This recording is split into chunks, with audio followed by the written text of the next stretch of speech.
Tonight in Prime Local News, a funeral service for murdered Nara taxi driver Kevin Lester. A former Centrelink employee appears in court charged with fraud. And the Teachers Federation considers further industrial action. Good evening. Also tonight, a police hunt for a knife-wielding bandit following the robbery of a service station at Wollongong. The Illawarra Diggers home to receive a $1 million facelift, and we check out what's happening over the weekend in Prime Weekend. But first, more than 500 people have turned out to pay their last respects to murdered Nara taxi driver Kevin Lester. As family and friends said goodbye, police were canvassing Nara's CBD in the hunt for clues.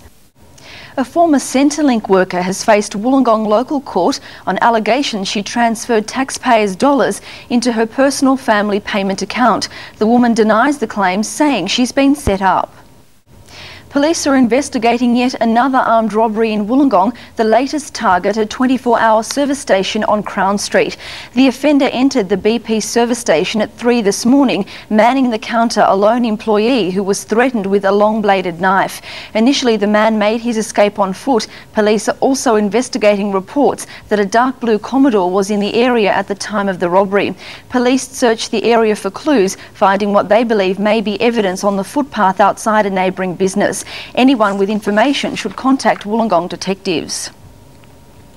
The Teachers Federation hasn't ruled out the possibility of further strike action next week as its long-running dispute with the government continues. The Federation's council, made up of more than 300 teachers from throughout New South Wales, will meet in Sydney tomorrow. The teachers will vote on a recommendation regarding the negotiation of a new award. The Teachers Federation says its award expired in June this year, and attempts to talk to the government have fallen on deaf ears for almost 12 months. Physical education teachers have temporarily hung up their sneakers and taken to the books. A special workshop in Wollongong today outlining significant changes to the HSC syllabus. Vandalism and arson have sadly become common sights in Illawarra schools. Announced today a special security fencing program aimed at keeping offenders out and schools safe. Coming up after the break in Prime Local News, a new report critical of the federal government's industrial relations legislation and a $1 million upgrade for the Diggers retirement home at Corrimal.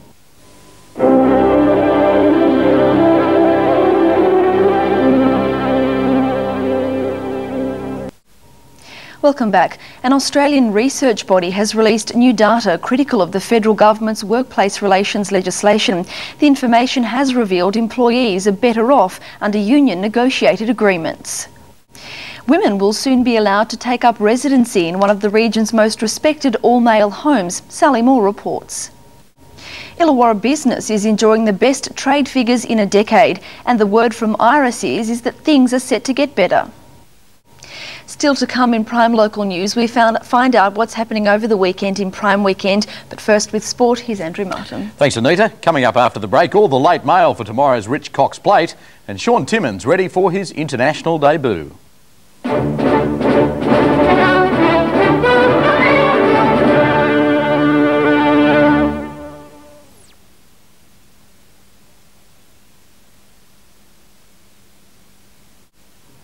Good evening. St George Illawarra star Sean Timmins makes his international debut tonight when he takes the field for Australia against Great Britain in Brisbane. Wollongong Hawks will be desperate to hit back after Wednesday's loss to the Titans when they play host to Canberra tomorrow night. While the Cannons are none and 4 this season, the Hawks are expecting a tough match, which could be decided in the battle between Melvin Thomas and Clayton Ritter. Wollongong Wolves face the daunting task of turning around a 4-0 loss when they line up for the second time in a week against Sydney Olympic on Sunday. The prestigious Commonwealth Bank Cycling Classic gets underway tomorrow in Sydney, with Fig Tree's Jonathan Hall lining up as one of the race favourites. It's Cox Plate Day tomorrow at Moonee Valley in Melbourne, while locally Kembla Grange is playing host to an 8-race card with the first set down for 1:45. With all the weekend late mail, here's Alan Jockalogly. And that's all in sport tonight. Have a great weekend, Anita. Thanks, Andrew. The latest weather details are coming up next, and then our weekend diary of events, Prime Weekend.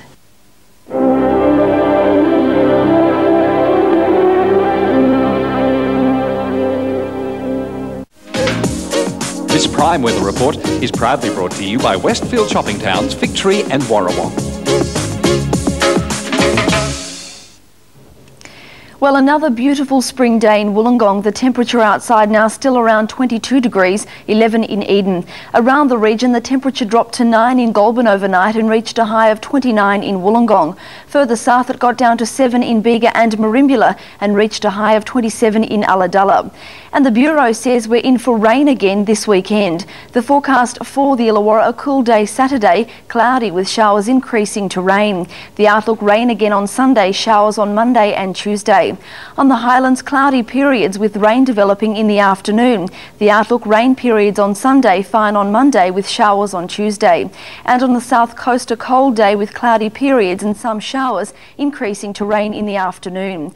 Tomorrow's temperatures: Wollongong 13 to 18, 11 to 17 in Nara, Goulburn 8 to 15, the same in Bega.